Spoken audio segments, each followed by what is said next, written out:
अरे तुला सांगतो मी, समजूतदार लोक ना हे चुकीच करत नाही.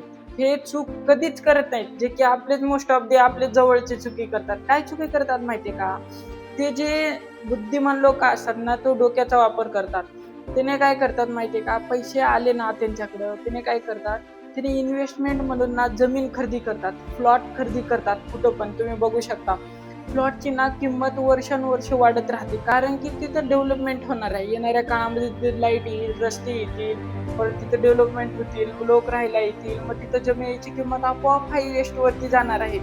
पण तुला माहिती आहे का, ती पण जमीन कोणती असली पाहिजे? NA म्हणून जमीन असली पाहिजे, नॉन ॲग्रिकल्चरल. ते जमीन असेल तरच त्या प्लॉटची किंमत वाढते. म्हणून तुला सांगतो, कधी पण इन्व्हेस्टमेंट करायची असेल ना, रिअल इस्टेटमध्येच इन्व्हेस्टमेंट करायचं. फ्युचरसाठी एकदम बेस्ट. आणि हा एकदम खतरनाक गेम आहे. म्हणजे इथं सेफ आहे आपलं फ्युचर. म्हणून रिअल इस्टेटमध्ये इन्व्हेस्टमेंट करणं कधी पण फायद्याचं असतं. व्हिडिओ आवडला नक्की शेअर करा.